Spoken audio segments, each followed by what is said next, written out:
miss when we used to open them with, "Hey everybody, Hey, it's the franchise." We are, yeah. So we might as well just give a little hey, Hey everybody. Hey. Make sure you follow, like, subscribe. Spotify, Apple, Google. Yeah, we are not unlike Harry Shearer's character. Yeah, Handsome Dan. Hey, a couple of handsome Dans here. Yeah. Who in real life are hideous monsters. Homely Freds. homely Freds. Yeah. In other words, voice actors. Yes. Yeah. The lowest of the low. And then the handsome guy is just Mr. Scream. Yeah. That's a good bit. Yeah. Lots of bits. Well, Ben, this is nice. This is, back to, after a string of guest appearances, it's just back to the OGs. Yes. Back to the two friends. Celebrity guest after celebrity guest.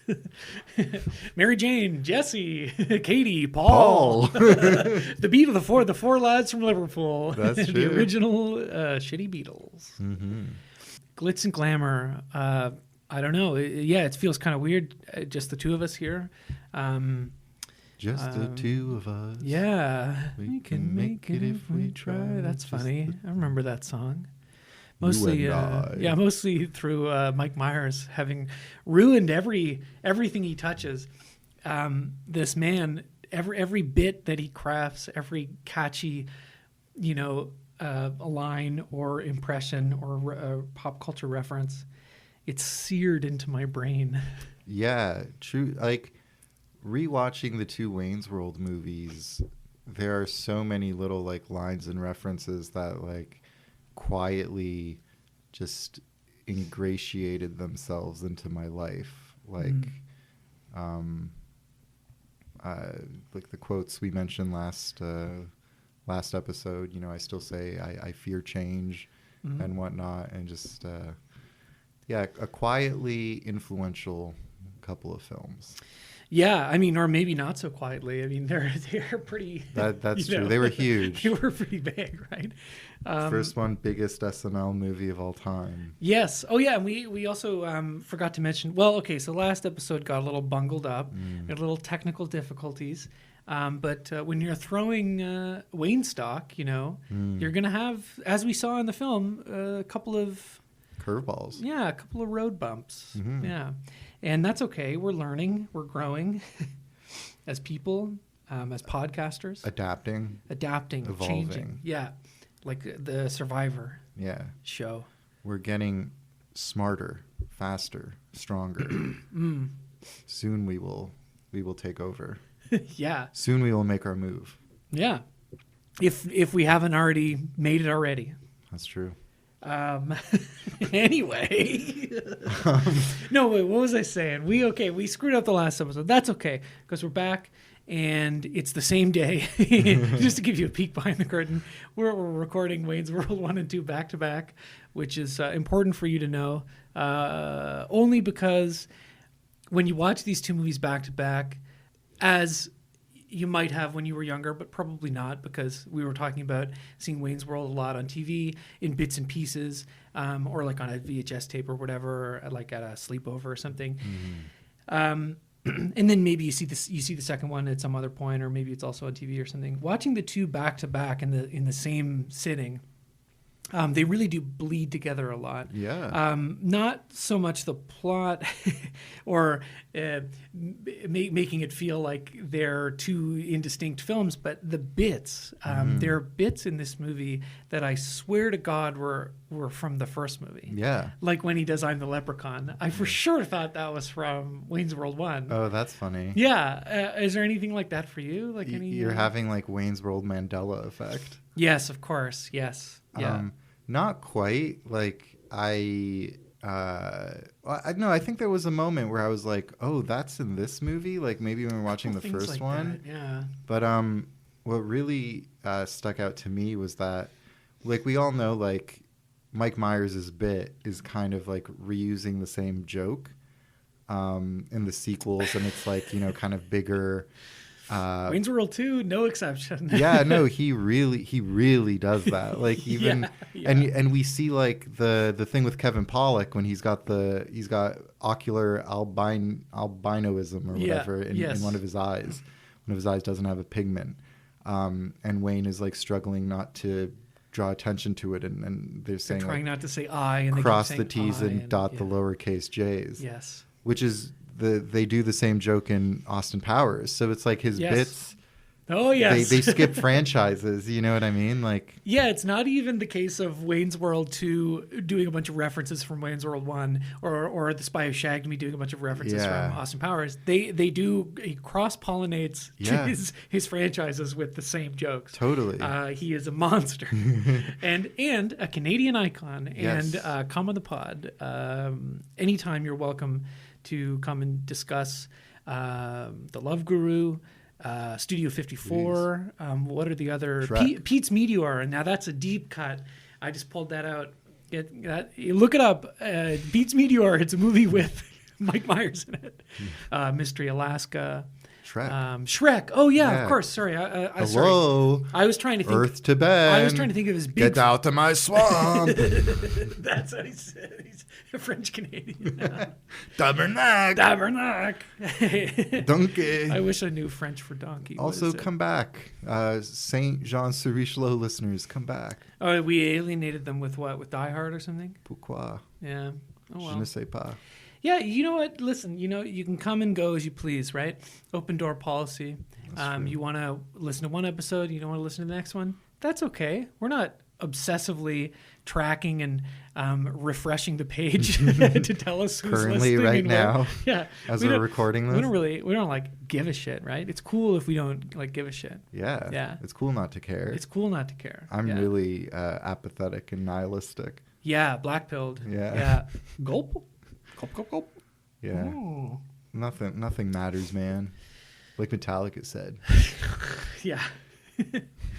What did they say? Nothing else matters. Oh, right. Okay. Yeah, of course. Jordan Peterson. Jordan Peterson. Yes, of course. When I say Jordan, I'm talking about friend of the pod, Jordan Peterson. This episode's special Jordan Peterson geolocating hint. What did they say last time? It was that he was north of Bloor. Yeah. Okay, next geolocating hint. Here we go. Boop, boop, boop, boop, boop, boop, boop, boop. That's the geolocator moving around. Boop, boop, boop, boop. Jordan Peterson. Oh, I had to rhyme it again too. No, I don't have to do that. Anyway,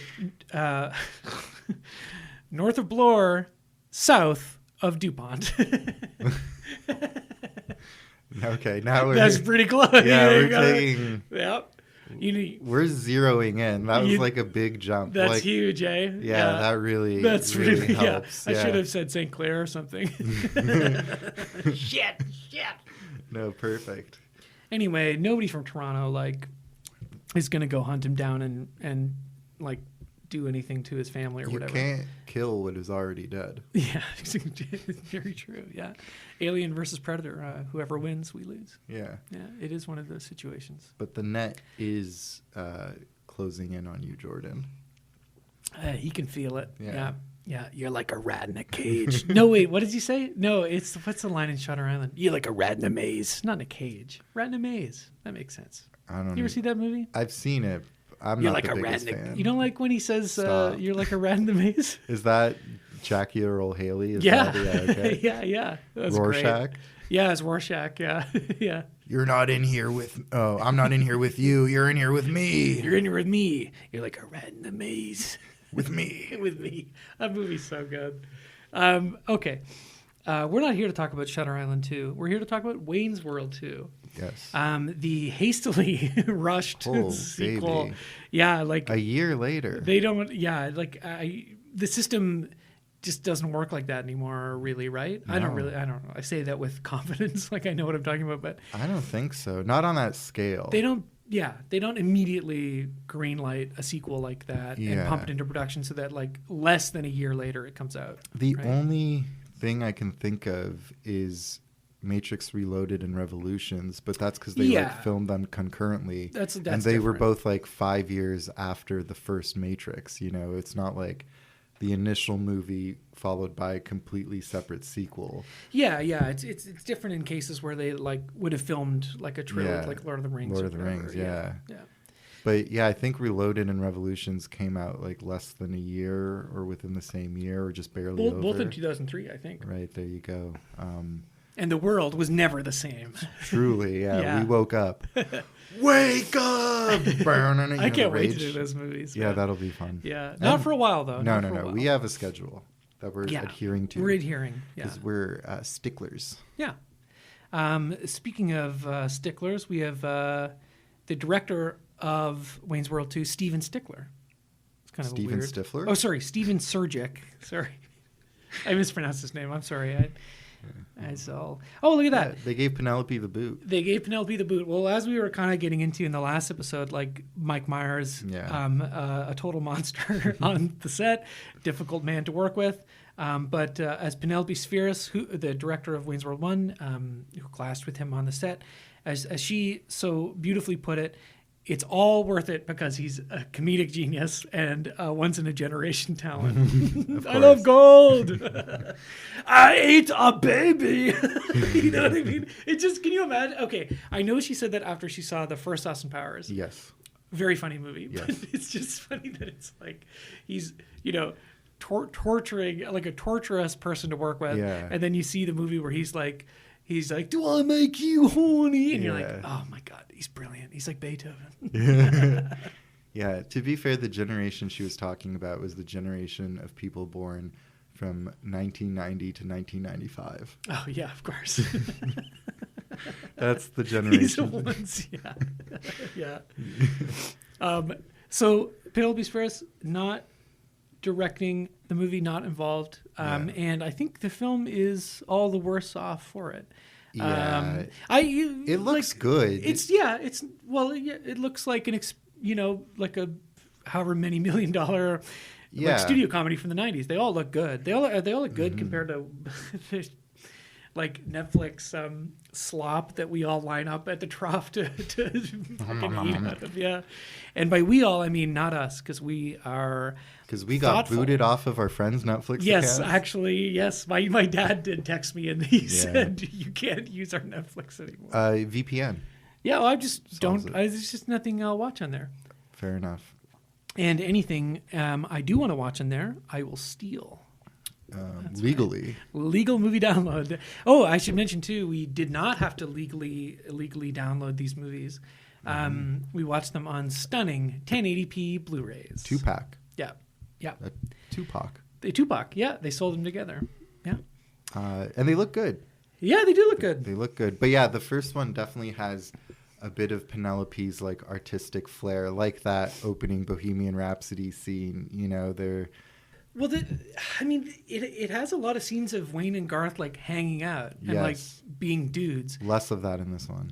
Definitely less of that in this one, where they seem like they're on separate sort of subplots and separate missions and so on. Yes. And I think the good thing about the first Wayne's World is like, you actually like these guys, and you like seeing them interact with each other, and they feel like friends, even if, in real life, it's some megalomaniacal nut job, and then like a slightly less megalomaniacal nut job working together, trying to vie for attention or screen time or whatever, I wonder, yeah. Yeah. I mean, I think like from what I was reading, it sounds like Mike Myers would... who wrote the script and who was a little bit more in charge of everything. With the Turners. Tina Turner. He did limit like a lot of the Garth stuff, and Dana Carvey had to come kind of like assert himself and come up with a bit more, like improv stuff and ad lib stuff to get it on the screen. That's interesting, because like the Garth stuff. It's so funny. good. Yeah, it's so much. It's also funny. good in this. Like, it is good in this. Yeah. I still think Wayne has his moments, but like Garth is a very humorous, endearing screen presence. Like he gets in the whole subplot where he starts dating like a femme fatale-esque middle-aged the double woman. indemnity thing. Yeah. And that gets like super dramatic, and she wants him to like kill her husband or something like that, and it's just. It's seeing his like reactions to like a a woman coming on to him, and then it's funny. It is funny. He's funny. Yeah. It's so stupid. He shouldn't have had to fight for the scraps. No, and I mean maybe he didn't have to as much in this. There seems to be like it's a little bit more equally weighted. I think that bit with Kim Basinger. I am Kim Basinger, and I act and I act. I act in Wayne's World too. Fuck, I don't know. Anyway, I fucked Alec Baldwin too. Yeah, great. Rhyming two with two. See? Damn it. Yeah, but it's a different two. It's a different two. It's the same sound. Oh, wow. Can't do that. Anyway, whatever. It's fine. That's something that I wanted to bring up. The first one as well does this, but like because these movies, and all the SNL movies and SNL in general, and this type of like, referential comedy, I guess, forebears to like a Family Guy sort of thing, where there's a lot of pop culture references, and a lot of the jokes around those references are just like reenacting a scene from a movie.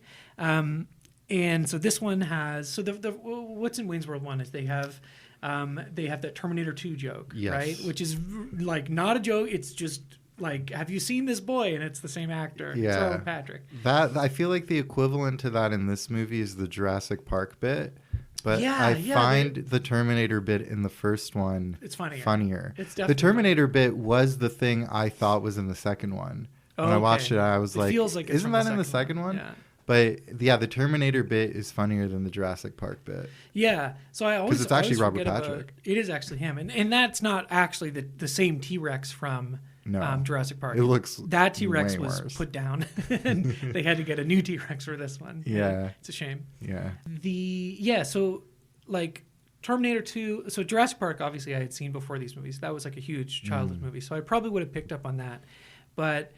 Between the Terminator joke in the first movie and then in this movie, we've got like what do we? Well, the stuff with Jim Morrison, the Doors stuff, but there's also the extended Graduate ending, and like I guess kind of like a Hong Kong fight film. The Hong Kong James Hong scene. Then even the Charlton Heston stuff, like right. well, not a specific a parody. It's like so all of those things like are just. Some examples of the many, many, many like pop culture references that we would have seen the riff on the joke before seeing the genuine article, and like how weird that is. That it is weird, and what's even weirder to me is all the riffs on advertisements of the time. Like in the first one, they have that whole bit about selling out, and it's clearly what they're doing because they have like these big brands like Pizza Hut and then Pepsi. Yeah, Reebok. But then they talk about that weird little pill that like takes away headaches, like a painkiller that we don't really hear about anymore today. So, and it must have been an iconic ad in 1992, but it's like they weren't. Yeah, or way earlier even, right? Yeah, they didn't have the foresight to be like, people aren't going to understand this reference, but you get the idea that they're doing ads. In this one, they like make a reference to like Calgon, like laundry detergent. And there's several detergent-based jokes in this film. It's my favorite brand of humor. Yeah, very funny. But it's just weird. It's like no one talks about Calgon anymore. Well, no, like know? the and sorry, not to shit on advertising again. I'm sorry. I'm trying to be sensitive. Do you have to say what you're about to say? I'm gonna say it. I'm just gonna walk on eggshells and be respectful about your profession, and I'm not gonna shit all over it. Okay. Let's hear it. So, advertisers are fucking idiots, Canceled. Right? Oh, sorry. No. No. I think the nature of these types of advertisements is like, well, they're ephemeral, right? They're supposed to be punchy and they're supposed to stick in your head, and then every now and again they stick around for whatever, a decade or longer, and then they get worked into these stupid movies or TV shows as bits, and where's the beef and all that other junk, right? Zoom. Yeah, and then the thing is, like, because they're ephemeral and disposable, and because unless you go out and seek it out on like YouTube or something to see these old ads, there is no genuine article. It's like gone, right? It's not. There is no The Graduate you can go look at and watch and be like, oh, I get all these references, haha.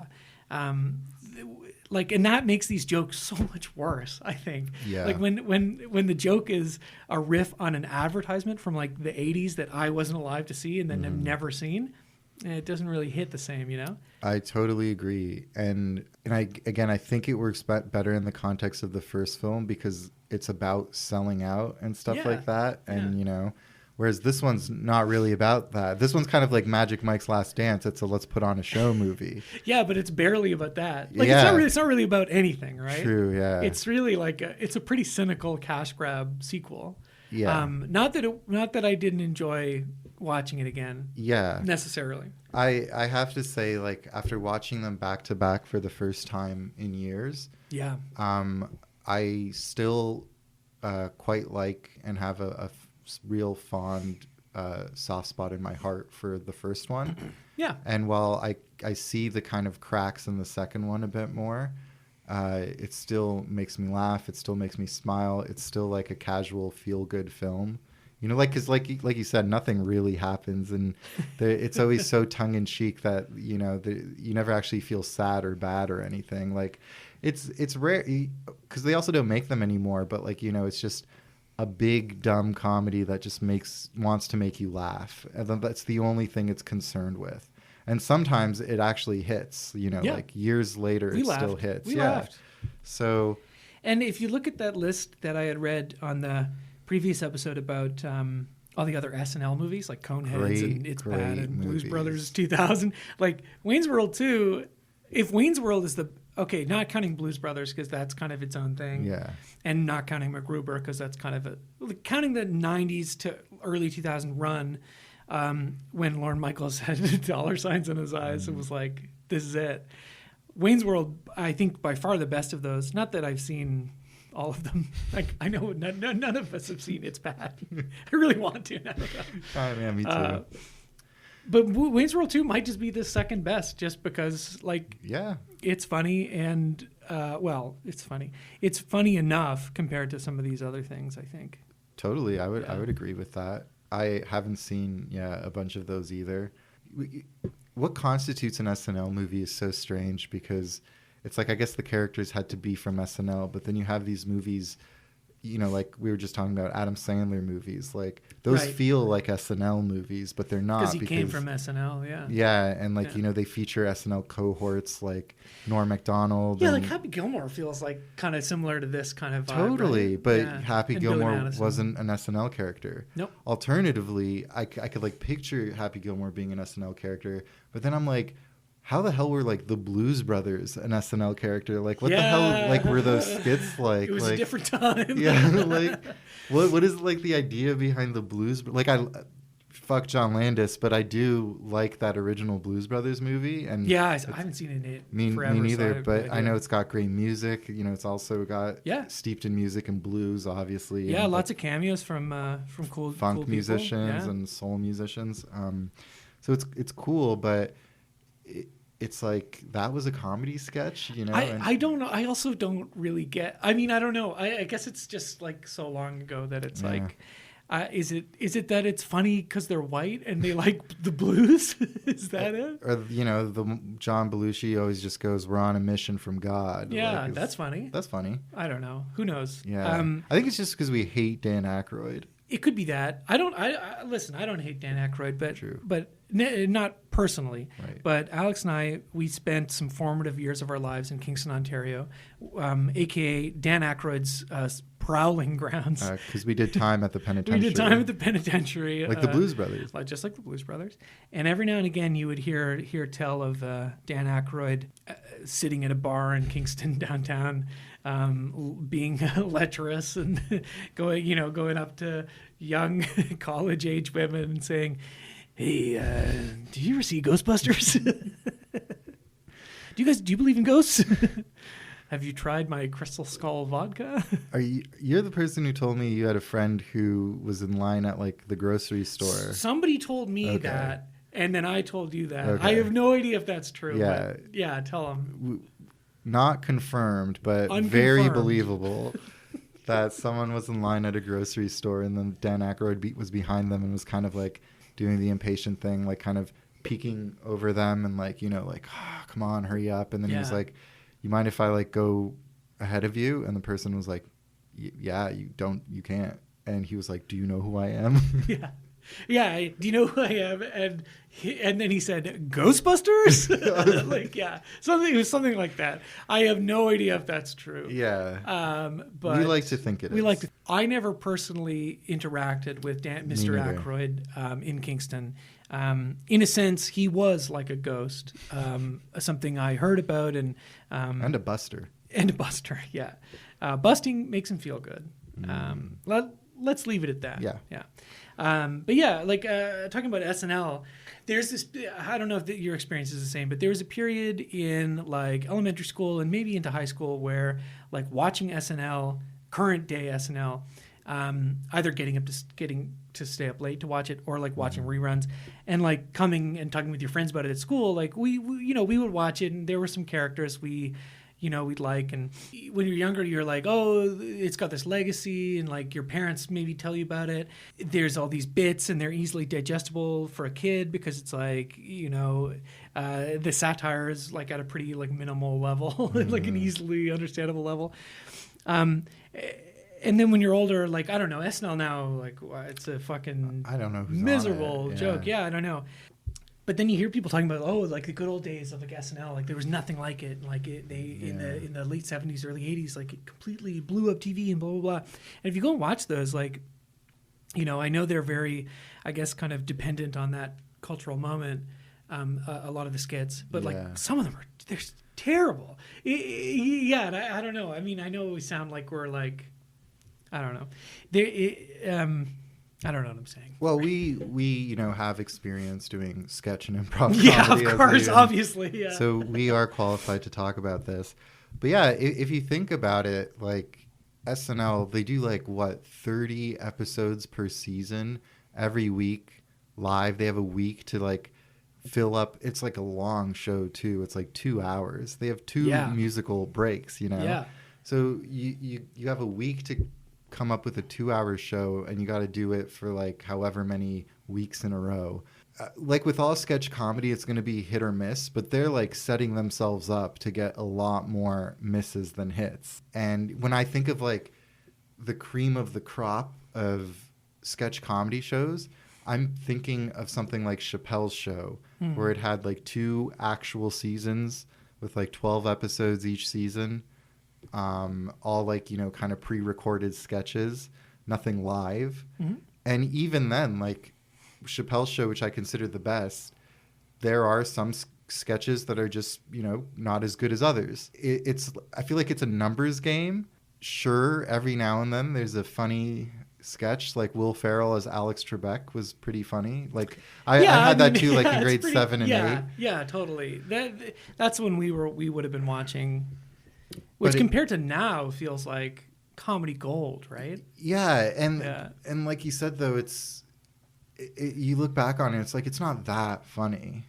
Well, I've seen the first. I remember when those DVD sets came out, and the like best of or even like the first like couple of seasons, right? And I was really curious, and so I think my friend had it, and I watched some of these like first season, second season SNL skits or like shows. There are certain characters and bits they do, and all you can say is like, I guess they were just doing a lot of coke. Like, I guess it's funny if you've never seen something kind of like that. Like, we're so inundated with that kind of like, whatever SNL has wrought, like that kind of sketch comedy humor or whatever. I think we understand it, or it's like pretty ingrained into comedy now.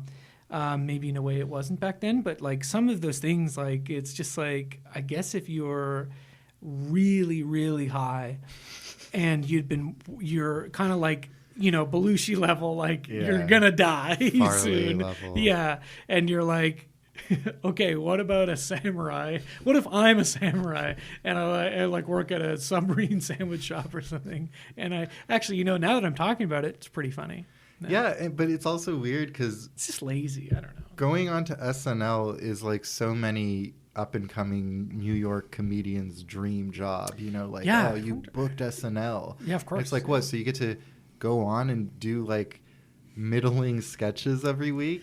And like ruin your life because of the extremely high pressure sort of live situation they're in. Yeah. Like every week, it's like every week ends with a stage performance, this Magical Michael Last Dance, and then a big party afterwards, and then you totally crash, and then you're like, Tuesday, you got to get up, and you're like, okay, we got to write a fucking Donald Trump sketch. Yeah. Like, what do we do?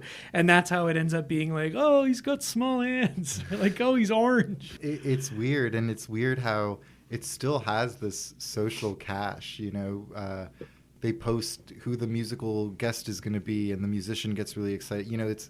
They post that thing where it's like the clipboard and they have the host and the musician, Little and it's Post-its. just and it's just like there's this weird culture around it, but it's just I feel like it's obsolete. And well, it's also like who has cable, right? Yeah. It's older people. The show, while like struggling to remain like youthful, I think is watched by an older audience probably than it ever has been, right? Like young people don't watch it; they don't have TV. They'll watch the clips later, like if they hear about them. And so that's the cycle of the show. It's like it's live, it's watched by old people who still have cable packages, and then it's discourse a little bit online after that. But then like the only time I ever hear about it or watch a clip from it is when something is so bad that it makes it on the show, or it makes it on the rounds on Twitter or whatever. Like some of the skits from when Elon was on. Yeah, you don't really like hear the thing where it's like, oh, you got to watch this latest SNL sketch. It was so good. You know what I mean? Like, I haven't heard that in a long time. Yeah, you don't hear that, and it's bro, you got to watch this SNL a cold open. It's like Kate McKinnon is Hillary Clinton, and she's playing Hallelujah on the keyboard. That was funny. Yeah, that's a lot. That's how I want to spend my Saturday night live. She lost. Thinking about it, to me, it's kind of interesting. Again, I guess it's because the characters didn't originate from there, but that the like movies. Well, I guess Jorma Taccone directed MacGruber, but it's weird that like the Lonely Islands movies and the stuff that they did aren't really considered SNL movies because their digital shorts were like a big part of kind of ushering in SNL to a new younger audience and making it kind of relevant again. Definitely. But by very much doing just digital sketches. They were called SNL digital shorts or whatever. Like, yeah, which is such a funny, like, it's funny that they were ever called that. Yeah, like why not just air them? Yeah, like SNL digital short, like digital. Yeah, but then like the songs that were used in them were just put on their albums, and so they were kind of like operating independently within SNL. Yeah, it's like they were too good for it. Yeah.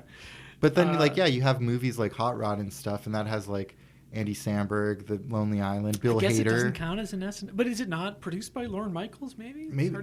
Maybe it's got to be produced by Lorne Michaels. Well, to tie it all back together, yes. A very funny sketch show that was produced by Lorne Michaels, Kids in the Hall, a Canadian legend. A sketch show that, if you go back and watch it, sure, there's lots of stuff that doesn't hold up, or that is like, I love the Kids in the Hall. Yeah, so do I. I saw them live. Oh, nice. Yeah. I've only seen 2 of them out of the 4 or 5. How many of them are there? 5, right? Yeah. I've only seen 2 out of the 5 in the wild in Toronto. I spoke to Mark McKinney once. Oh, really? Yeah. Was it at a bathhouse? No, not a bathhouse. Sorry, like a sweat. Already, sweat I can tell you no. What am I trying to say? Like a sauna. Yeah, I'm trying to think of what a sauna was. No, it wasn't. Oh, okay. I've heard that if you go to there's a specific YMCA in the city that has like a really nice big sauna, and if you go there, 2 of them are there. 2 of them are there a lot, and they got their dicks out. Yeah. And Mark McKinney's doing the Chicken Lady. Yep. Bruce McCullough's doing Cabbage Head Guy. Very funny. Classics. Bruce McCullough, directed Superstar, the SNL movie. Yes, he also directed Stealing Harvard with Tom Green. Oh. Yes. We should do those movies. I want... just for fun. Freddy Got Fingered to have a sequel. That's never going to happen. Well, we're still going to watch it. I did watch it recently. It was the first movie I watched in 2023. And I mean literally at the stroke of midnight on New Year's. I put it on. Threw that shit on. Great movie. It's interesting. It's very good. Yeah. I have the poster in my bedroom. Yeah, you do. Yeah, the sexy poster is Yeah. relegated to the bedroom. Yep. Kids in the Hall I bring up because Steven Surgic, born in Regina, Saskatchewan, close to where I used to live. Motherland. Studied at Concordia in Montreal. He ends up working on Kids in the Hall as a director of the filmed segment, so presumably all the stuff outside of the studio or whatever. The Daves I know. Yeah, exactly, yeah. And I think that is probably where he would have established a relationship with Lorne Michaels and the SNL crew and all those other people. And that's probably why he got hired. I'm connecting these dots myself. I don't know. Maybe there was another reason. Mr. Surgic, if you're listening, you could please come in the pod and correct us. And I checked out his career. He didn't make a lot of movies, really, after this. But he's a very prolific TV director. Okay. Even today, working on like The Witcher or whatever. And, shit like that. But no, like tons of, if you look at his CV, it's like tons and tons of episodes of TV over the past 20 years. No, I totally respect that. I didn't mean to scoff at The Witcher. I just know it's funny. It's a funny show. I've never watched it, and I actually haven't played the video game, but the idea of, Geralt, this white-haired hunk just slaying witches, just seems funny. Can I tell you a little bit about the original script for Wayne's World 2? Oh, hell yeah. I think you're going to like this. Meyer's original script for Wayne's World 2 had Wayne and Garth forming their own country and seceding from the U.S. after finding an ancient scroll in a story taken from the 1949 British comedy Passport to Pimlico, which was like an Ealing Studios comedy back then. I haven't seen it. This version was well into pre-production before it came to light that the studio had no idea that the script was based on a previous film and thus had not obtained the rights to Passport to Pimlico, shutting production down immediately. Director Steven Surgic said, "I could hear the chainsaws literally chopping the sets down." Yeah, where were they sourcing this lumber? I'm not really sure. Yeah. That he heard it, from his backyard. Studio executive Sherry Lansing was reportedly furious with Myers and threatened to ruin his life and career if he did not immediately produce a new script. So perhaps, and again, connecting our own dots here, but perhaps that's the reason why this story feels kind of like a bit of a fart, right? It's a bit of nothing. It's there to piece together these funny moments. Yeah. More so than even the first one was. The first one had, this overarching thing about going mainstream, selling out, being authentic. This one is more just, we're putting on a big show, but all this kooky pop culture stuff is going to happen. And it's just a repeat of the same stuff. So it's like, okay, well, Wayne has problems with Cassandra because of another guy horning in on, another cooler Benjamin-type character, played, of course, by Christopher Walken here. Hey, I'm Chris Walken. That's pretty good, right? Yeah. No, can you do a Walken? If no one's watching. I used to do it all the time. If no one's listening. But I don't know. It's just like everyone does it, and everyone knows how to do it. What you gotta do is get them, buy them, or hunt them down with a knife. That's pretty good. But you treat that animal with respect. Is it the chicken thing? Or yeah, it was I think it was an Australian sketch comedy show, and they did cooking with Christopher Walken, and he's making shrimp. What you gotta do, get a free-range chicken. I don't care how you get it. Yes. That's good. That's a good one. Yeah. What did I say about the scooching? The key to doing a good Chris Walken, as it is to any impression, is to find somebody else doing an impression and then copy that. Yeah. It's like we're copying the Simpsons joke. Yes. We're copying the Australian guy. I couldn't do it myself. Are you crazy? No, who are else you does crazy? Now, when I do a Chris Walken, I'm doing Kevin Spacey doing his famous Chris Walken. Oh, dude, you can't do Kevin Spacey. I love Kevin Spacey. No. Man, the other day at work, Kevin Pollak, he does a famous Chris Walken. And he's in Wayne's World too. Comes together. The other day at work, I don't know, someone had a fucking box. And instantly, whenever someone has a box in public, someone's got to go, "What's in the box?" Is that an instant? Someone's got to do it? Yeah, like you jump, someone pulls out a box, you go, "What's in the box?" That reference has staying power, I guess. And this younger guy who works at my office was like, "Man, watching that movie, Kevin Spacey was so creepy. Like, we should have all known." And I was like, I love that. It's I love guys acting. like that. And That's but he great. kept like repeating it to try to get people to agree with him. But I was just like, acting. Like, yeah. Also, no. Yeah, like- yeah. Like, well, good for you, buddy. No, that happens all the time. I know it's so. The most recent example, perhaps, would have been canceled friend of the pod. No, I should stop saying that. Roiland? Justin Roiland. There are tons of people I saw. I mean, and when I say tons of people, I'm just talking about like dumb shits on Twitter, or right? It's not. It's like when No, we don't when we talk say, about your friends like that. no, I'm just saying when we say, I know. people have been saying this or that, it's like who's Reddit, saying it? But yeah, Twitter. Reddit, a bunch of assholes. Sorry, guys. No, Keep it was giving me like karma. it was like, oh, like of course, like Justin Roiland is like Yeah. a depraved sicko. Like, have you heard what Rick says? Have you watched the show? And it's like, yeah, we watched the show. Like, anyway, whatever. No, I agree with you that it's you can't really tell, and I was. You can pretend. You can pretend like that you knew guy. all along, Yeah. and that gives you some sort of clout. We But, should have all been able to tell when Kevin Spacey played that serial killer that Yeah. he was a bit of a creep. That he, coerced underage people into having sex with him. Of course. It all adds up. Yep.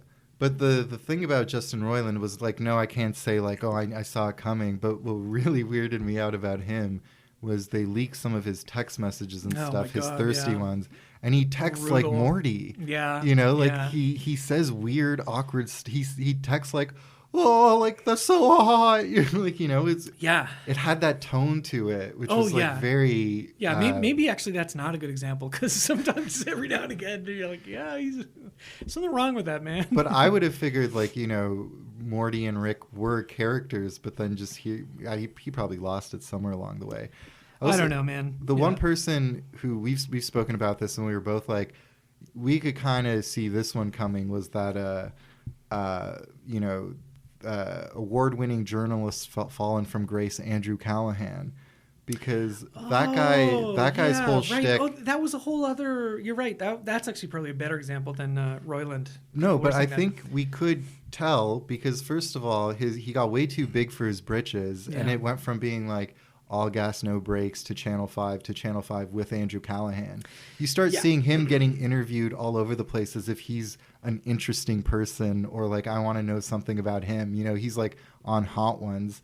I don't I don't give a shit about Andrew Callahan.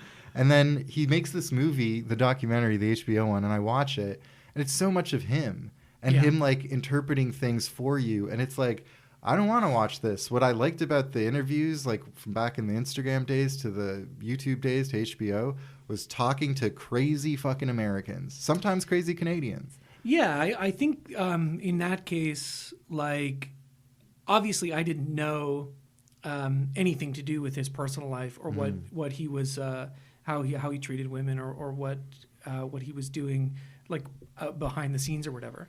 So when I say I had a feeling about something, I had nothing to do with that. So there's a difference between having a feeling about someone who's sketchy and then like trying to front that you have some sort of like extra sensory perception about bad guys who are bad or whatever, right? Yeah, the It's like sixth sense for canceling yeah, people. exactly. I had no idea what kind of shithead he was, but I did have a feeling that he was probably like a piece of shit, and that was part of why those videos I found to be kind of increasingly like aggravating. The more that his presence was elevated or pushed to the front.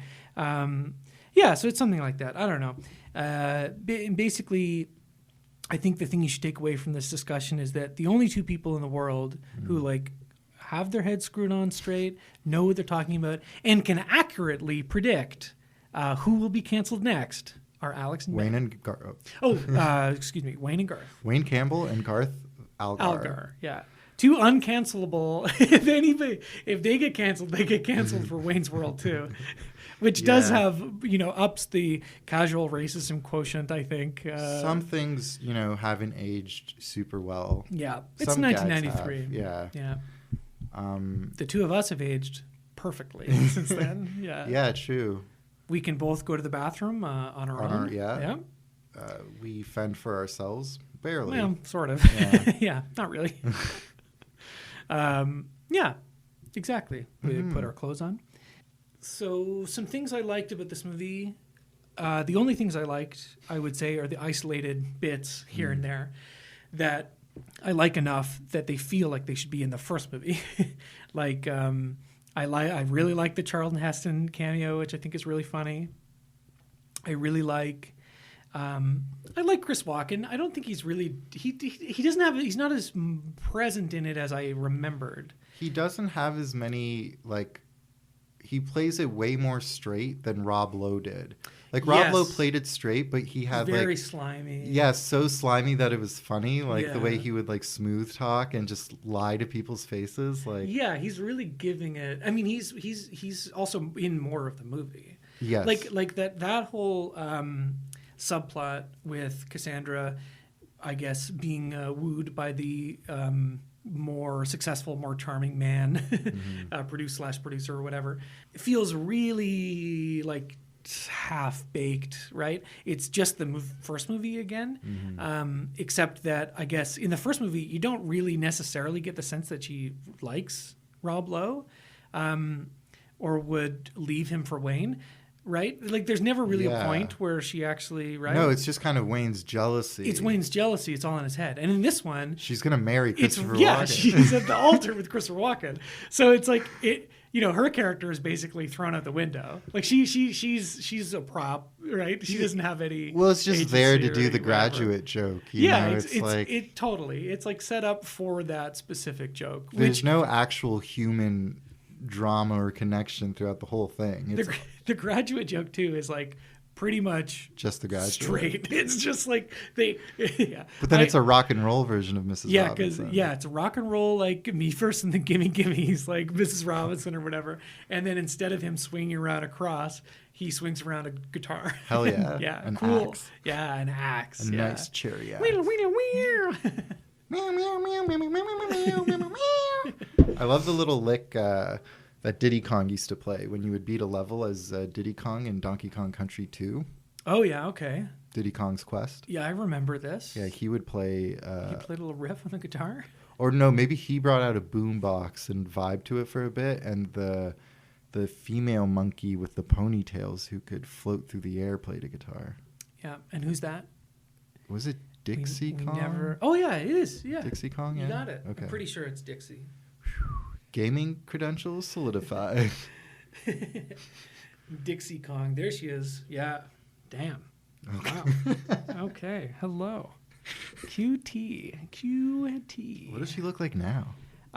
Dixie Kong 2023. Oh, no, yeah. Dude, she aged really well. Nice. Yeah. Donkey Kong looks like shit. Yeah. Yeah. Anyway, whatever. We're not here to make more enemies. Rate the Kong? Yeah. Rate my Kong. Rate my Kong. Well, okay, Dixie number 1. Mm-hmm. This is surprising. Funky number 2. Lanky number 2. Oh, okay. Oh, Lanky? Really? Yeah. That weird orangutan? I like a guy who can really wrap his arms around you, give you a big hug, feel very secure in his arms. Fair enough. Funky's pretty hot. Funky is hot, yeah, of course. Yeah. Oh, and Candy. Candy. Yeah, Candy was Make hot. some Candy and Dixie up. Yeah. Cranky, of course. What has the show become? What are we doing with our lives? It's become good. Rank my Kong! RMK. Film critic Roger Ebert of the Chicago Sun-Times gave the film... Said Candy Kong gave Dixie Kong 2 thumbs up. 2 thumbs way up. Her ass. Yeah. Clever. Good. Yeah. He gave Wayne's World 2 3 out of 4 stars and wrote that Wayne and Garth are, quote, impossible to dislike. Well... Garth is impossible. That's to very dislike. strong language from Mr. Ebert. Yeah, from a man who's dead. No, that's only a Sith deals in absolutes, right? And so I would hesitate to say that Wayne and Garth are impossible to dislike. Okay. In fact, I think it's perfectly possible, particularly in Wayne's case. In this movie, he's honestly a bit of a dud, I think. He is a bit of a dud. Like everyone in this movie is just kind of conduit a conduit for a bit or two. And Wayne is the conduit for the most bits, the main character. And not all of them land particularly well. I think Garth's land more on average. I think Al Bundy, Ed O'Neill, only has like one moment. He has one moment, and it's one of the funniest parts of the movie. Yeah, so he's still really good. They bring in this new like roadie from the UK, Del Preston. He's phenomenal. He's such a good character. He's I had the part to I beat remember them to the death most. with their own shoes. So we talk about like these bits that are like seared into our memories, and when Austin Powers came out, I did the Austin Powers voice all the time. I was a little boy running around. There's nothing funnier than a little. I'm horny, baby. I do want to make you horny, and like all that other stuff. Just using words I don't have like the proper context for, like vagina or British. British, yeah. Far out concepts I don't understand, like England, yeah. No, it's embarrassing, and I have pictures to prove it. Like Austin Powers, we'll find a way to distribute those. And same with Wayne's World, like bits here and there. But maybe it was the British thing, I don't know. But the monologue that Del Preston, played by Ralph Brown, playing a very Withnail and I? Very similar. He plays a drug dealer in Withnail and I. That is like a very similar vibe. Like it's basically the same character. And is that a funny movie? It's Withnail and I. It's very well. I haven't seen it in a long time, but I remember thinking it was really funny when I watched it. Yeah, I'll check it out. Yeah, and How to Get Ahead in Advertising. You should watch that. Wow. You really should watch that. Yeah, that movie is twisted. His monologue about the M&Ms and Ozzy Osbourne and Jeff Beck. They didn't have a guard dog. They had a bloody Bengal tiger. Took the tiger down with a can of mace. For the shopkeeper and his son. That was a different story altogether. I had to beat them to death with their own shoes. It's great. It's funny. It's great writing. It's solid comedy writing. Yeah. It's we laugh, we love, we live. Yeah, like the signs say. They bring it back later in the movie, and the joke is that he's so out there, he's losing his mind. That it's like his only story. Yeah. And that felt a bit like, okay, like come up with another story for him. I'd rather laugh at another one of his crazy stories than the same one again. It's the whole problem with the movie in miniature, right? It's like when they do a callback to it, I actually was really surprised because I didn't remember them doing that. Me neither. I thought it was such like a funny, singular, non sequitur, weird thing that sticks out, I think, when you're a kid. Mm-hmm. And then, they reference it a couple of times. Yeah. Because they have other moments where you see him kind of losing it, when he's planning the stage setup and he says there's going to be 2 machine gun turrets posted on either side. In one garage. It's pretty funny. So like they He's had funny. They should have just, they did it in like less than a year. They probably wrote the script in like a month. If they were in pre-production when the whole thing had to change, they probably wrote this, like they probably scrapped a lot of stuff from that original script. And they probably reused a lot of stuff and a lot of the same bits. That story you told me about the original concept, it reminded me a lot of like when Kevin Smith, friend of the pod, was telling us about the original Clerks 3. Telling us specifically. Specifically you and I, sitting us down. Kevin, you can't make Clerks 3 like that. It's too crazy. Kevin, I'm going to have to agree with myself. Scott Mosier. We're both Scott Mosier here. And, Kevin, just put down the blunt. For the love of God, put it down. Don't lift out that gravity bog. Keep that gravity bog in the water. Kevin, be honest. Are those Maynard wine gums, or are those are those weed edibles? Why did I say wine gums? Should have said gummy bears. Kevin, are those weed gummies?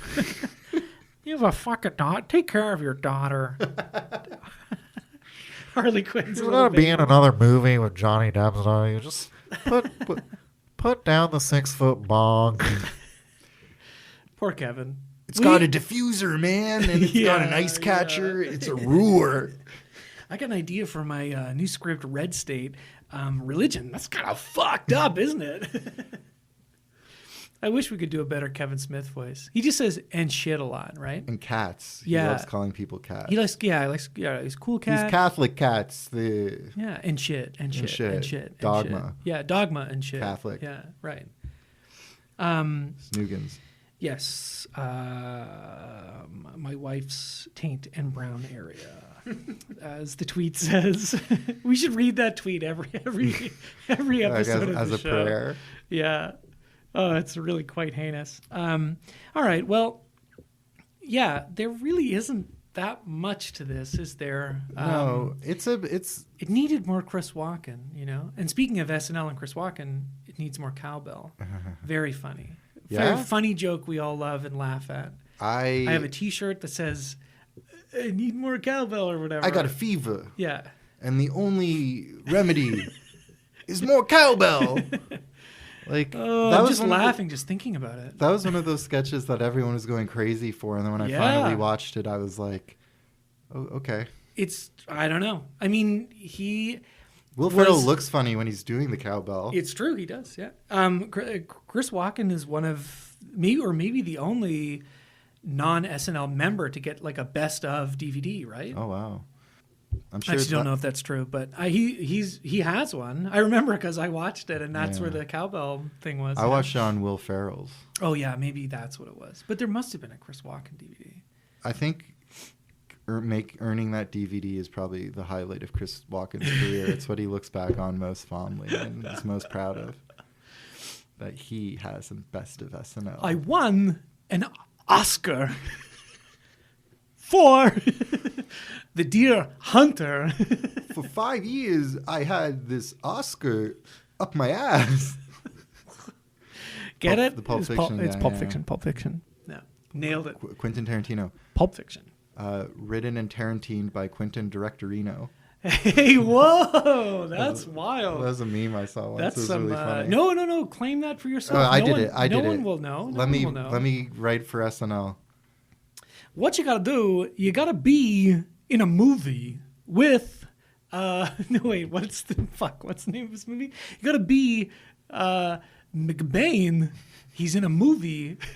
Is that really? I'm complete. I'm like a pile of mush right now. Trying. Yeah. You're doing okay. Chris Walken is in an action movie called McBain. Really? Yeah. Oh. That I believe at least McBain, like the Simpsons character, is not. It's not really based. It's more based around Schwarzenegger and Stallone and things like that. But I imagine the title is probably where they got it from. Interesting. Maybe. I don't know. Never seen it.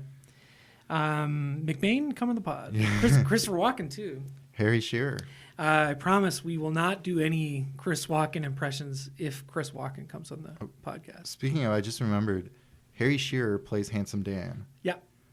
Harry Shearer was the bassist in Spinal Tap. Yep. Penelope Spheris was offered to direct This Is Spinal Tap. She turned it down. Yes. I think she would have done a great job, and then we wouldn't have had to see Rob Reiner's stupid face. I mean, I think that movie is pretty good as it is. It's right? great. Yeah. It's excellent. Yeah. No, it's probably for the best that she did her own thing. Like, I wonder if what that movie would have been like. It might have been a little bit more authentic, but it already feels. I don't know. It's been a while since I've seen it. In a parallel dimension, she accepted that job. Come on, Morty, let's go to the dimension where Penelope Spheris directed This Is Spinal Tap. Okay, Rick.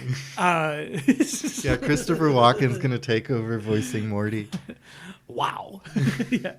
Every impression needs a good kind of trigger phrase that gets you in there. So with Chris Walken, it's got to be like, wow. It's going to be wow. It's got to be like, what you got to do. It's what you got to do. Because then, exactly. What you got to do.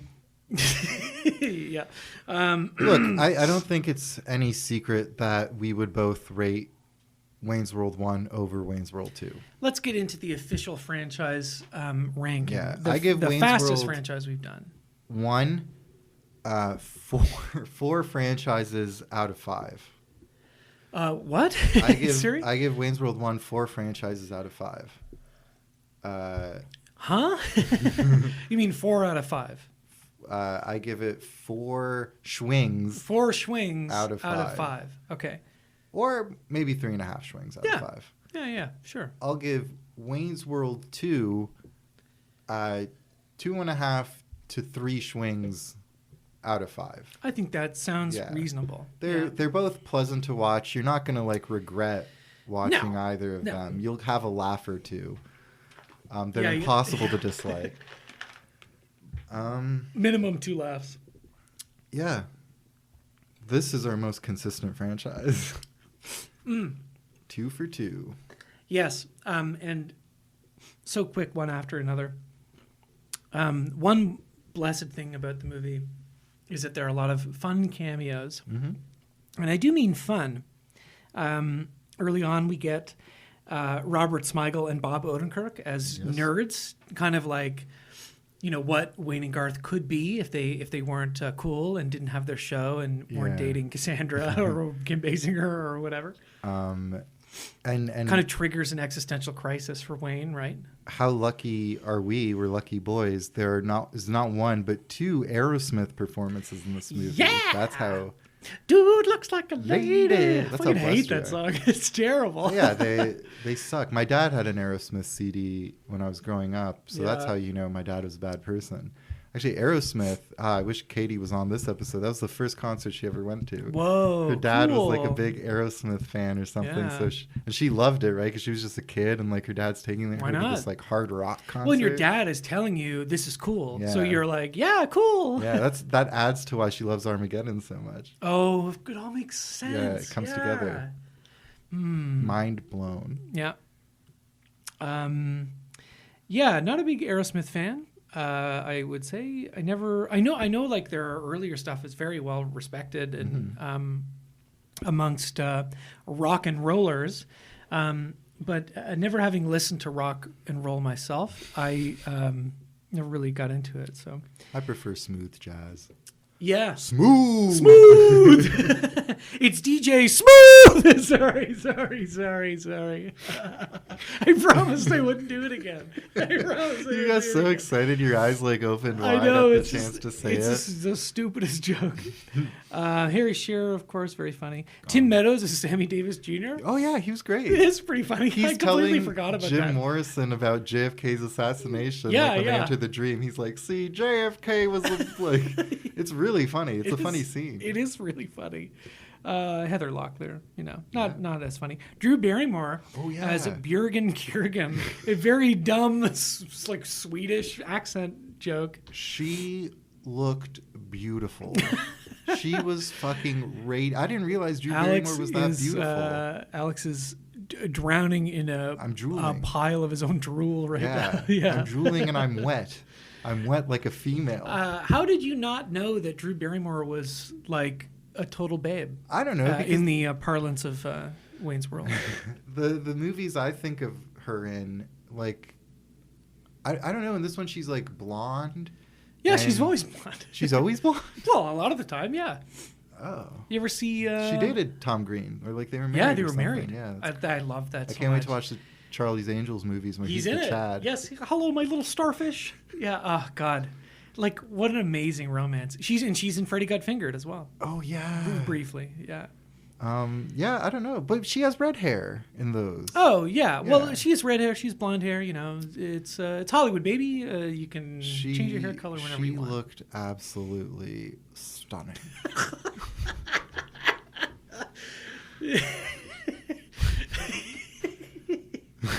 No, it's just funny. It's funny because it's funny because you're obviously very horny, but you're also trying to be earnest and respectful. Yeah.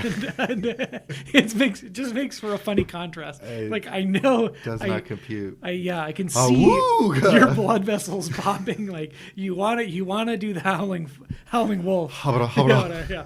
Bonk, bonk, bonk. Yeah. No, it's crazy. Yeah, she's hot. Drew We- Barrymore. Come on the pod. We do have to acknowledge She's the- got a show. We've got a show. Does she? Yeah, she's got a TV show. Come on the pod, Drew. Yeah. You'll love us. We're like Tom Green. We'll do we're just like Tom Green. Yeah. I have sugar on a board and I'm blowing it.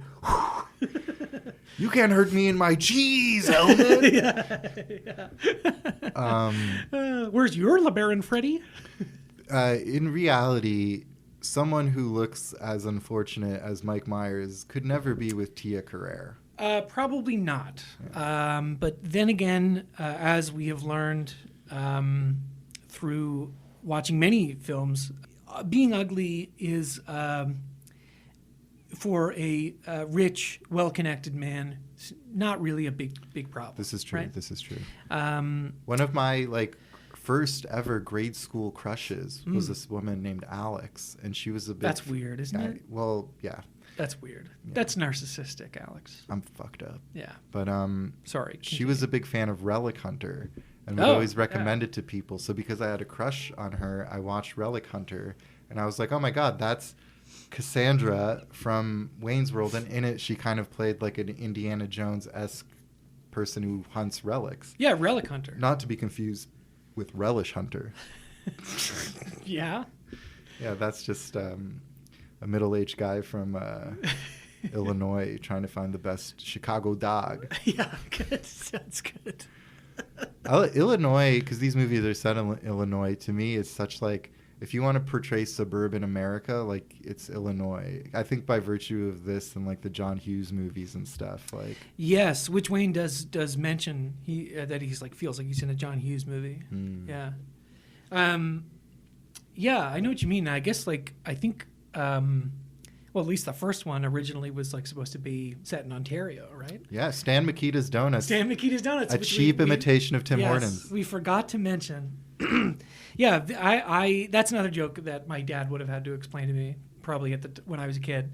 I don't know who Stan Mikita is because I'm not really a hockey guy. Well, I don't know who Tim Horton is. I just know of his. Tim Horton. If you had one guess, who was Tim Horton? He was a hockey player. Yeah, he was a hockey player. Yeah, I know that, but I couldn't tell you who Tim Horton was and what he stood for. I can tell you exactly who he was because not too long ago I was at a hockey game. And I was talking to my dad about Tim Horton because his jersey was hanging in the stadium. He played for the Leafs? I believe he played for the Leafs. Shit, I really don't remember. No, I think he played for... Yeah, it would have been the Everlight. Would have been the Leafs. But yeah, he franchised out the donut thing. But he died quite young. He died in a car accident, a drunk driving accident. Oh, shit. Yeah, so big R.I.P. to Tim Horton. Your name lives on forever in infamy. Forever associated with crap coffee and crap but honestly, menu items. I had a Tim Hortons brew earlier today, and you turned out fine. Yeah, I don't feel like shit. I didn't have diarrhea in your toilet. Speaking of diarrhea, Wayne's World 2. Who else is in there? Rip Taylor. Oh, yeah. From Jackass. The late, great Rip Taylor, yeah. Who, to our generation, is mostly known as the funny guy at the end of the Jackass movies. Oh, they made another one. Yeah. I love you, boys. He shoots off his confetti, right? Yeah.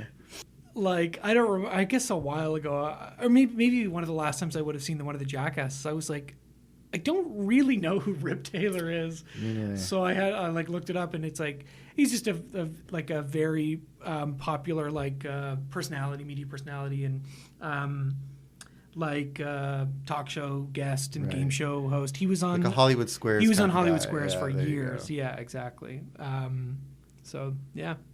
Really funny in this movie too. Yeah, no, it's great when he just shows up and Yeah, I don't know. I think the Jim Morrison dream sequence stuff with the quote unquote. They call him weird naked Indian. Yeah, which is not so great. I think. Yeah. It's because of the time. I mean, there's still a fucking baseball team called the Cleveland Indians. You know what I mean? We can't avoid. Well, and that you word. see a pennant for the Chicago Blackhawks with their original.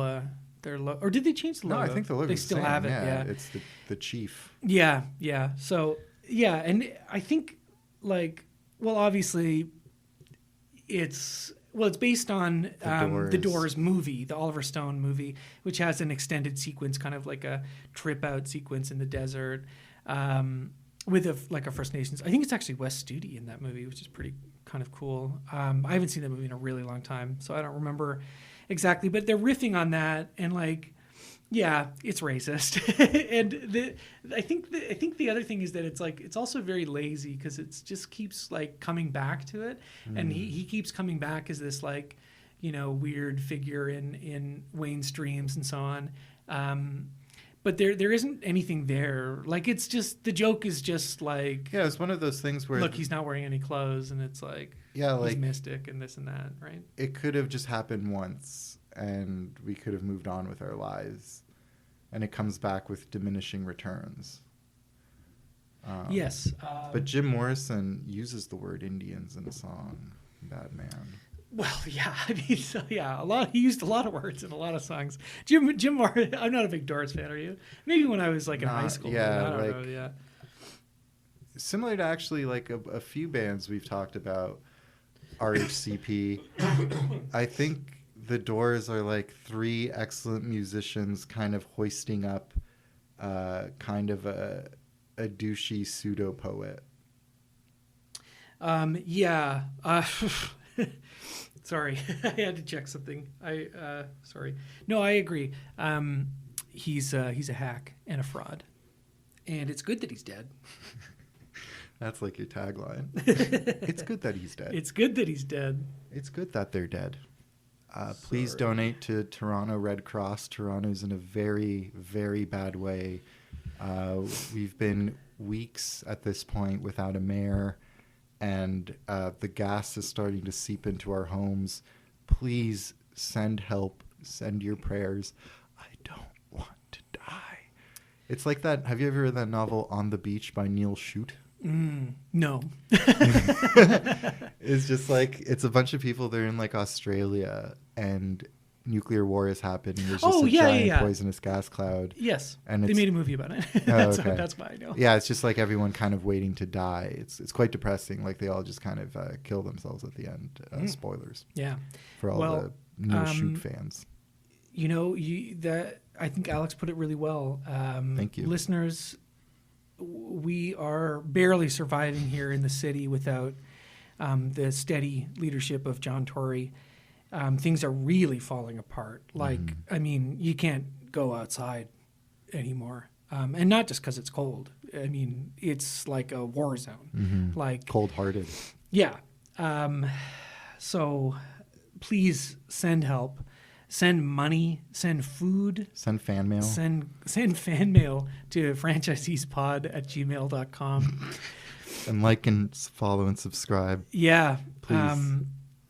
Tell your friends, and they'll tell 10 people, and they'll tell people. They do a reference to that in the movie. Yeah. I guess it's an advertisement from the time. Must have been. See, we don't know.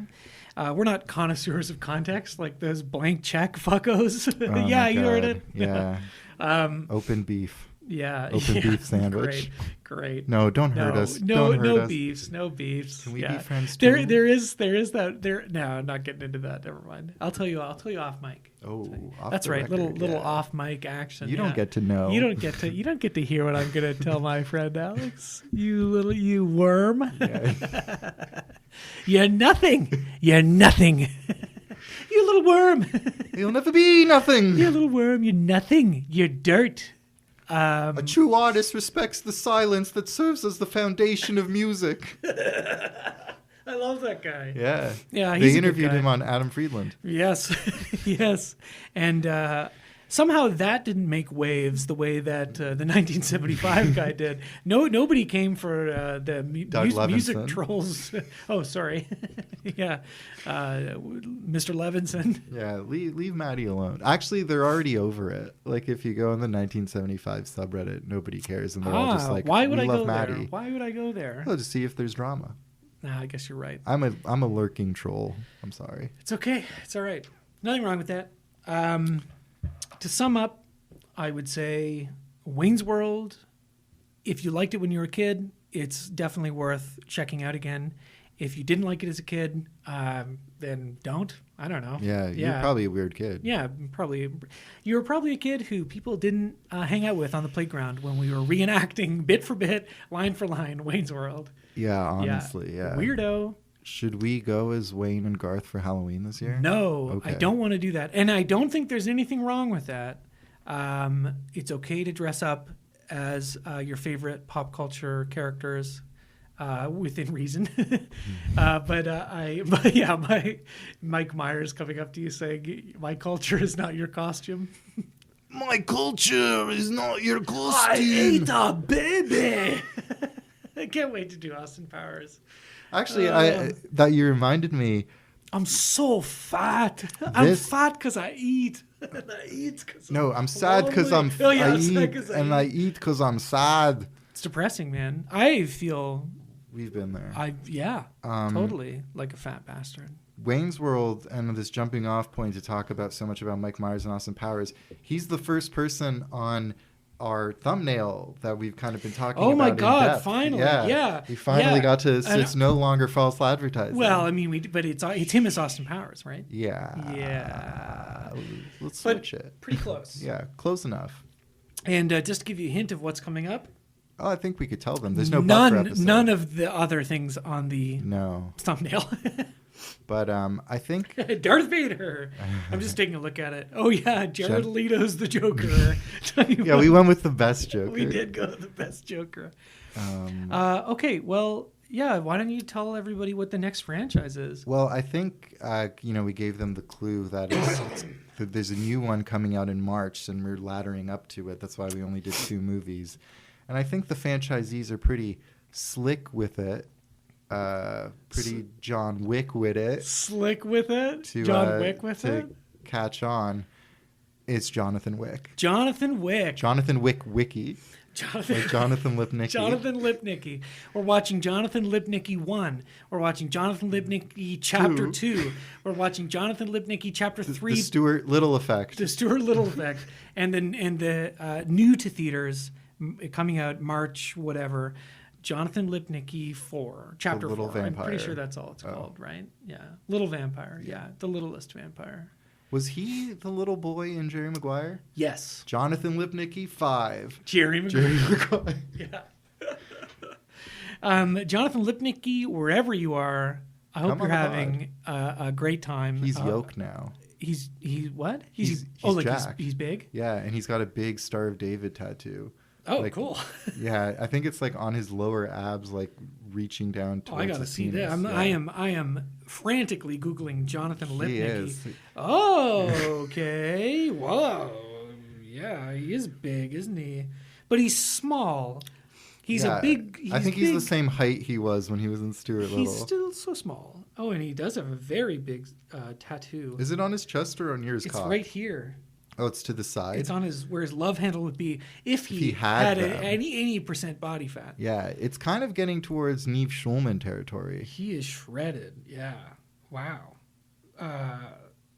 It's weird because all the pictures are like him now, and then like the little Lipnicki we all know and love from Jerry Maguire and Stuart Little, Stuart Little, Little Vampire, Little Vampire, all the little movies. Yeah. What else was like? That was it, right? That was pretty much it. Lipnicki? Let me see. Something of a Lipnicki scholar myself. Jonathan Wick Wiki. Wicknicki. Oh, like Mike. I knew that was the No, other that was one. Bow Wow. That was Little Bow Wow. Yeah, but he's Little Bow Wow's friend. Oh, It's him and Little Bow Wow, right? I guess so. Well, maybe not. Would- He's in there. Would have He's to in be, there. yeah. That's pretty much it. Oh my God, October 1990. Like Oh. we're basically the exact same age. Holy shit, Jonathan Lipnicki Come on the actually pod. come on the pod. Yeah, we dude. would have a good time, buddy. Well, he probably wouldn't like eat or drink with us. It looks like he Takes has care a of very himself. different diet. Yeah, that's fair enough. But like, Dude, that's the primo Lipnicki. yeah, You know, it's just Maguire and Stuart Little and Little Vampire and like Mike. That's pretty much all you get. we'll smoke you out, bro, and then we'll watch the Stuart Little movies. That'd be great. Yeah, that'd be so great. Yeah. Jonathan Lipnicki. Jonathan we Wick will Wiki. Wiki. We will smoke you out. We're talking crack though, and we will watch The Big C. the druggiest movies ever made. Stuart Little, 1 and 2. I believe, written by M. Night Shyamalan. Oh yeah. I'm pretty sure he's worked on the script for that, right? I actually. We'll find that out. Someone surprising did. It might have been M. Night Shyamalan, actually. It's M. Night. You There Yeah. you go. Yeah. Yeah, that's great. That's so sick. Yeah, I wonder what those movies are like. I mean, I saw one in theaters. I can't remember if it was the first or the second one. mm. It was the one where he accidentally goes in the clothes washer. Maybe I saw both in theaters. I don't Yeah. know. Who I knows? wish Chicken Run had a sequel. It does. They're coming out with it. Are you joking or? No, I'm not. They're Chicken- coming out with a Chicken new Run Chicken is, Run. Yep. They're coming out Hell with a new yeah! Chicken Run, baby. Yeah. Oh, now we're talking. Yep. Yep. Jonathan Lipnicki, come on for Chicken Run. Yeah, dude. Yeah. Yeah. Lipnicki Run. Yeah. Yeah. Jonathan. Anyway, John, we're really flying now. So we're okay. So the next franchise is Jonathan Lipwicki. No, what are we calling him? Jonathan Lipwicki. Lipwicki, not Wickwicki. Jonathan. Nah, let's throw Lip in there. Lip is funny. Yeah. Lipwicki. Or is it Wick Lippy? Fuck, I don't know. Okay, John Wick, aka Jonathan Lipnicki, aka Jonathan Lipwicki. AKA Chippy Fishburne. Chippy Fishburne. Yeah. Return coming back to the pod. Watch it. You've probably already seen it. It's a popular movie. Yeah. But watch it Okay. again. How many of you? Just the first? I've only seen the first one too. There you go. Hey. I know. New territory. New Together, territory. wading into scary water. I saw it in the theater, maybe at the Carlton or something. Oh, okay, cool. And then it's not bad. I enjoyed it. Yeah. Not really my kind of thing. We'll but- try to get some Gen Z, radicals to. Some gun fu artists. Yeah. Yeah, people who are really into Gamers. close up. What are they? They actually have a name for Yeah, a type of. it's like gun kata or like Yeah, gun fu or something yeah, like that. what is Yeah. it? John Wick. Listen, by the time we get to Jonathan Lipwicki Chapter 1, we will tell you what it is. It's some weird tactical term Yeah. for it that's like really creepy. It got thrown around a lot around that movie Equilibrium. Yeah. Yeah. Yes. So we'll do our research. There's got to be an equilibrium. We'll have our too, guns. right? Yeah. Oh yeah, we are going to be strapped up for these episodes because they are all Open about carry, bitch. all about guns. And as you know, in Trudeau's Canada, Yeah. Well, in Toryless Toronto. in Toryless Toronto, yeah, Trudeau's Canada, not so many guns. Toryless Toronto, everybody has a piece, and they're all waving in your face, saying, "I was perfectly fine until last week when John Tory resigned, and now I've got crazy." I've got 16 on me right now, bro. Yeah, it's true. There's basically an army stockpile of weapons here in the studio. Yeah, it's like starting to get a little creepy. It's like Sarah Connor's underground bunker in T2 Yes. or in the Except- Matrix with the white room where all the guns come. Yeah, it's more like the Sarah Connor one, except like instead of finding out that she was right, you're just crazy. You're just a crazy lady Hey. with a bunch of guns. Hey, Hey. it's Toryless Toronto. Yep. Anyway, John Wick, watch it. watch it. Yep. Rate, See you review, next and week. subscribe. And We love you. we Tell love two you. friends. They'll tell two friends. They'll tell two friends. They'll Two tell friends. two Two friends. friends. They'll tell two friends. The They'll two tell two friends. The two friends. friends. Go look at my bum.